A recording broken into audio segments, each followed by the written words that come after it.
Barrister गौर साहब, ये आज इस्लामाबाद हाई कोर्ट ने तो हुक्म दिया था कि चेयरमैन तहरीक इंसाफ को रहा किया जाए, लेकिन ये मेरे पास एक डॉक्यूमेंट है, अब्दुल हसनात मोहम्मद जुल्करनैन, जज special court number 1 anti terrorism, जो कि मेरा ख्याल है साइफर केस की हेयरिंग कर रहे हैं। तो इन्होंने कहा जी कि जो चेयरमैन तहरीक इंसाफ हैं उनको 30/8/2023 को इस अदालत के सामने पेश किया जाए, तो इसको बुनियाद बना के उनको रिहाई से रोका गया। तो आपको लगता है कि चेयरमैन तहरीक इंसाफ जो हैं कल इस अदालत में पेश होंगे और उसके बाद भी उनको रिहा कर दिया जाएगा या नहीं किया जाएगा? देखो, ये ऑर्डर तो हमें भी नहीं पता था कि मीडिया पे भी नहीं आया था। इसको हमने तब देखा है जबकि रिहाई का ऑर्डर हो गया है। तो पहले तो ये बात है, अगर आप इस ऑर्डर को देखें, इसमें सब कुछ लिखा है लेकिन इस ऑर्डर पे दस्तखत नहीं है। दस्तखत मौजूद है, सारी डेट नहीं है। हाँ, इस पे तारीख नहीं लिखी हुई जज साहब ने। हाँ, साथ ये भी नहीं लिखा, जब मीर साहब आज अगर मैं ऑर्डर करूं और कोर्ट को कहूं, डायरेक्ट करूं कि मेरे सामने कल प्रोड्यूस करो, तो उसमें लिखा जाता है प्रोड्यूस हिम टुमारो, उसमें ये नहीं लिखा जाता 30।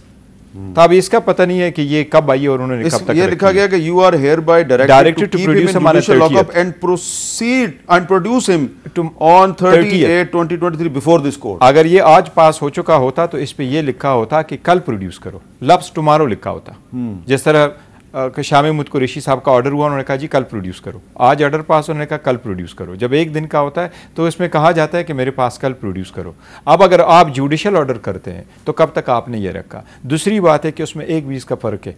आल्दो जो जजमेंट्स, जो ऑफिशियल सीक्रेट एक्ट्स में अमेंडमेंट आई है, सदर साहब ने उस पर दस्तखत नहीं है और हमारा वर्शन तो यही है कि वो लॉ नहीं बनता। जहाँ तक जुर्मों का ताल्लुक है तो वो तो पुराने हैं, लेकिन कोर्ट की डिजिग्नेशन नहीं हो सकती अंडर द न्यू लॉ।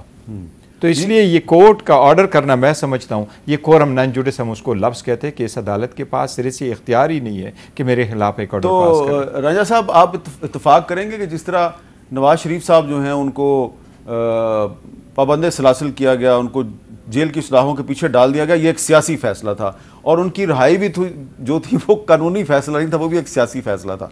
इसी तरह चेयरमैन तहरीक इंसाफ भी किसी अदालती फैसले से रहा नहीं होंगे, किसी सियासी फैसले से रहा होंगे। देखिए, ये तो आज मैं पता नहीं किसी की प्रेस कॉन्फ्रेंस सुन रहा था या किसी की स्टेटमेंट थी कि वो पाकिस्तान से बाहर जाने के बारे में कोई उनकी गुफ्तो शनीद हो रही है। आप ही की पार्टी के रहनुमा कह रहे थे। हाँ, मैं गालिबन मेरे वो देखा था, लेकिन मैं ये समझता हूँ कि जी देखें, जो भी कानूनी कार्रवाई होनी चाहिए, नवाज शरीफ साहब अगर आज भी पाकिस्तान वापस आएंगे या अक्टूबर में भी आएंगे तो वो अपने लीगल प्रोसेस से आ जाएंगे। अक्टूबर में इंशाल्लाह ताला ज़रूर आएंगे। अच्छा। और आएंगे लीगल प्रोसेस में से गुजर के। जहाँ तक खान साहब की बात है, खान साहब ने जो एक्ट्स किए हैं, देखिए साइफर पे मैं हामिद साहब पर्सनली तौर पे इमरान खान को लीगल नोटिस दे चुका हूँ। आपने दिया? मैंने दिया है। मैंने असद कैसर को भी दिया था, मैंने डिप्टी स्पीकर को भी दिया था, और मैंने फवाद को भी, शायद मुझे आई एम नॉट श्योर, मेरे लॉयर को पता है, क्योंकि जिन्होंने इतना बड़ा झूठ पाकिस्तानी कौम से बोला और सारे लोगों की लाइफ एट थ्रेट कर दी कि ये लोग गद्दार हैं, और इन्होंने अपना ज़मीर बेचा है। सिर्फ ज़मीर क्या बेचा था कि इमरान खान को अदम एतमाद के ज़रिए बाहर निकाला था। क्या ये ज़मीर बेचना है, जो कि एक आइन में लिखा हुआ है, आइन में दर्ज चीज़ के मुताबिक? मैंने लीगल नोटिस भी सर्व किया था, और मैंने पंजाब कौमी असम्बली के हर MNA को कहा था, मैंने ख्वाजा आसिफ को भी कहा था, और मैंने और भी MNAs को कहा था कि हर MNA का फ़र्ज़ है कि ये साइफर के ऊपर लीगल नोटिस भेजें, क्योंकि इतना बड़ा झूठ बोला गया है पाकिस्तानी कौम से, इसकी सज़ा, इसकी माफ़ी नहीं होनी चाहिए। क्योंकि आइंदा आने वाले वक्त में कोई भी असम्बली में इस तरह का कोई भी मजाक बंदा ना करे। ठीक है, आईनी आपकी अदम एतमाद नाकाम होती है, आपका बंदे पूरे नहीं नाकाम हो जाए, वो तो एक प्रोसेस है, लेकिन अदम एतमाद को इस तरह नाकाम ना किया जाए कि ये सब लोग इंडिया के एजेंट हैं, ये सब गद्दार हैं। इसकी सज़ा, मैं आपको सही बता रहा हूँ, मैं ये केस लड़ूंगा। अभी लड़ेंगे आप? मैं ये लड़ूंगा, मैं इसको लीगल नोटिस भी दूंगा, और आई विल मेक श्योर कि इस तरह का झूठ आने, मैं ये नहीं दूंगा कि इमरान कर रहा है, कोई भी ना करे, कि अदम एतमाद एक कॉन्स्टिट्यूशनल चीज़ हो रही है असेंबली में।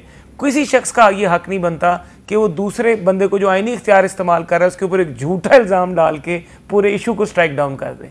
किसी के पास ये हक हासिल नहीं है।